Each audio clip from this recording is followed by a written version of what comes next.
Hello. So I've been doing some abstract art. So I'm using these impasto paints from Decoart. I do want to know why Decoart aren't supplying as many of the products in the UK. It's very disappointing because I do love Decoart things. But what I've done here is I've got 3 canvases. They're not massive canvases, but I want to do like a triptych. I think that's the word, type thing. So I've gessoed them, covered them in black, and I'm taking a magenta, a teal colour, a black, a white, and a phthalo blue. And then what I want to do is I'm going with a spatula. And basically, there's no plan. No plan at all. I'm just going to play. So the first idea that I had was that I would go like wavy lines. But I end up not liking this. You'll see as we go along. And I end up just playing with patterns and things. So here I'm going with wavy lines. I don't know why I tend to do this.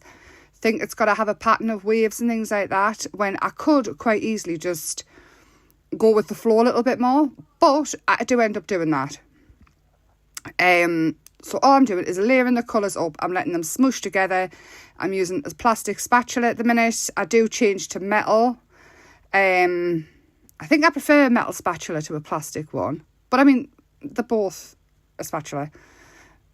It does what it says on the tin, really. But everybody has their own type of thing. So I'm adding some of the black back in here to break up some of the colours.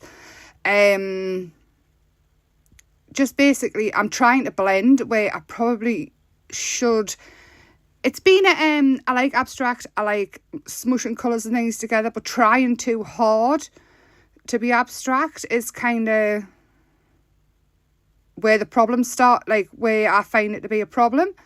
Not a problem, just difficult.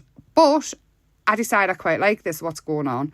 Even as much as I don't like the waves, I love the texture of the paint. I love the way they sort of automatically blend without too much effort. So once I stopped trying to blend, it kind of worked out, where I was just popping them on. I have got a little spatula here. This is for cake decorating, this one. This one is teeny tiny. I thought it'd be quite cool to get in any little nooks and crannies that I'd missed. So I let this dry. I walk away, let it dry, and I want like a more Payne's grey. So I take the blue and I take the black, and I just basically pretend I'm butter and toast. So I'm adding them on, trying to get rid of some of those wavy lines. Adding in some more lines. I end up not liking this much as well, so I smush them out a little bit. There is some left in as I go, but I actually quite like them, the ones that are left. So I've kind of gone over. So I'm covering what I've already done, but it all leaves textures, and it's quite interesting at the end because you can sort of see where you've been, but you can't. So if you're looking carefully, you can see where it started, but if you're just looking, it just looks like someone's took so much time in sort of making the colours look as they are. I'm also thinking I need them all uniform a little bit here, but again, it's not about that. It's just about having fun and watching the colours mix. And I do learn a lot. I learn a lot about colour mixing. I go in with some white. And again, every time you put a new layer on, the textures, you see them. And then certain points of the painting picks up more paint than others with the texture. So I have been on with this over a week now because I really wanted to let it dry in between.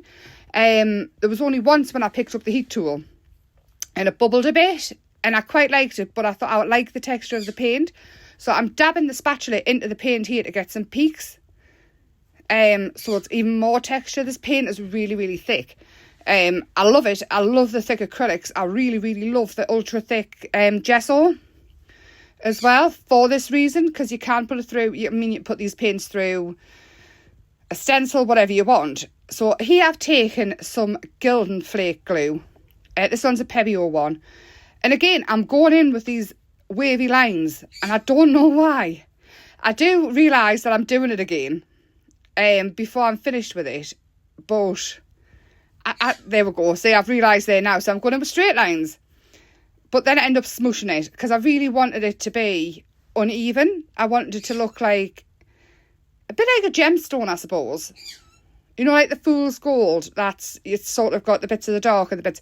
Anyway, So I am going in just at random. I'm just basically smushing the brush around and flicking it up and left, right and centre. And then I just splash some of the glue onto it. You do have to let this dry before you add any gilding flakes or anything to it. So as soon as it's clear, then you're ready to go. This is nail art. I thought it was foil, but it's more like a chunky glitter. So I add some, and then I add some of the Decoart, I think they're like bronze, a Renaissance gold. Oh, copper. I just looked. It's a copper one. So I've mixed them together, and I love the way this looks. Except for I've got that wavy line still. I should have added some more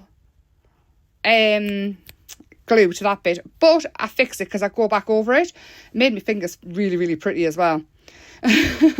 So I'm going over with a stiff brush here, and I'm really working it in, getting it going, getting it to stick in. Love the way it looks. And to be honest, I could have left it like this. And being quite happy with it. But again, I'm just testing out ideas, just seeing where I want to go. Trying not to overly think, but what I find is if I think about it too much, I end up doing too much. So if I stop thinking, something comes to mind. So I decided here, while I'm thinking, I would add, I would gesso around the edges of the canvas to tidy it all up.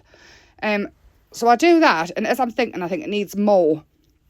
It looks quite dark, it needs a lift. I asked a friend, she said it needed a lift. We talked about bubbles, we talked about circles.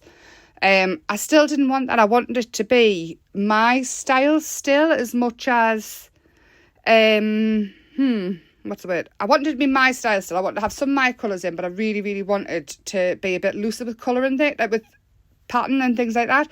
So I go back in with some magenta, and basically because of all the peaks in the paint and how textured it is, I really love this. So all I'm doing is I'm smushing the spatula over without rubbing it in too much. So I rub it, but not too much. So it's basically like butter and toast, but not pushing the butter in.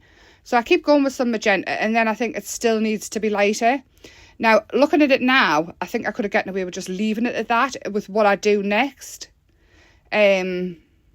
But I'm quite happy with the results. There's a few things I would do different, and I will try it again. And what I could do is actually paint over these again and start again if I wanted to. But I'm actually quite happy with the result and the finish. So I've taken some white. I don't want too much. This is it. I just want to light some of that dark area up. So I'm going over the pink is still wet, the magenta. So I'm going in and I'm kind of smushing them together. And basically that first one there, I love the way it looks. And especially now I've hidden that wavy line. And then again, I go in on the rest of them. And I think we'll always have a favourite piece, if we're doing ATCs and things, we'll always end up with a favourite piece. So here, what I've done is I forgot to turn the camera on. So I started doodling a flower in white acrylic pen. Didn't like it. I got some gesso and I'm using it basically out the top of the lid where it's gone thick. I could have used the impasto paint as well, but I just picked this up basically. I don't know why I didn't just use the impasto paint. So I'm using the thick and I'm just going to paint some white flowers in. Again, not overthinking. I'm just going with flower shapes. I mean, I think I was probably thinking tulip this time, but it doesn't look like a tulip. But I want it to be messy. I'm still going with the abstract. So it's really not a flower of any type. But again, it's my style. This is what I wanted, to bring a bit of what I usually do into it. Like how I usually end up with the quirky flowers, the weird shapes, this is what I wanted anyway. So it's definitely been a learning curve, this. As much as I love to smush colours and things together, actually doing it without any sort of plan or anything, it's always a challenge. I think it's good to challenge ourselves. So again, I'm going in, just painting flower shapes, whatever pops into my head, and we're just going to go with it. Now, I thought about going and add colour to these. I could totally add like a fluorescent pink or a neon pink or something to them and really have them bright to pop out. Now, I could still go over and do that, but at the minute, they are staying white. So we're going in with some leaves and things like that. I probably would have made them a smidge smaller or a bit skinnier, less bulky. But again, this is kind of what I do. I have the chunky sort of focal point in. I have the quirky flowers. I don't really give flowers and things much thought, because if it's got petals and leaves, it's a flower, and you can make it look like a flower. And it could just be lines coming out of it, which again would have been very nice. But I don't think I'm that free with painting. Anyway, going over the texture, you can see the texture in the white over the background colours and things. And it's just, I love it. I love it so much. I love the feel of it. I love the way it looks. I love how every time you look at it, you see something different. So all I've done is I've got a black, it's a Sharpie creative marker. So it's like a acrylic pen, and I'm going over, I'm doing it scribbly. I love the scribbly flowers. I'm just adding, in hindsight again, I probably would have picked a thinner pen, but I don't dislike it, so I'm adding in the flower shapes and things like that. I am just going with it. Like I say, if it turns out I look at it for a few days and decide I'm not keen, what I could do is try going over with bright colours and making make the flowers really pop out against the background. And if I hate that, what I could do is just paint over it and start again. Or just keep adding more layers to it and just keep going until you find something that you're happy with. I could add papers over the top of this. I could do all sorts. Basically, what I'm trying to say is it's never finished. Never ever finished. You can do as much as you want. This could become part of the background and you can just keep going. And it was more an exercise for me in seeing what happens. So this one's still a little bit wet as I'm starting, but I didn't want to wait because I was into it at this moment. So all I'm doing is adding in, being careful not to push too hard into the wet paint. But again, I mean, these markers, they haven't got they've got a felt nib sort of, so you could quite easily paint it, like wipe it off. I don't think it would hurt it much, but don't quote us on that. So all I'm doing is going and adding the flower shapes, seeing what happens. I think I'm going to put them on the wall and see if I like them or not. See how I feel about them in a few days. As I say, I do like them, but having the white flower is not something I usually do. I usually add colour to everything, and it's usually somewhere in there it's really bright colours. But again, I actually like it more now I'm talking over the top of this video than what I did. I have gone in with a little bit colour pencil and added some pinks and things to the leaves. You'll probably be able to see them. But with that, hope you enjoyed, and I will see you next time. Bye for now.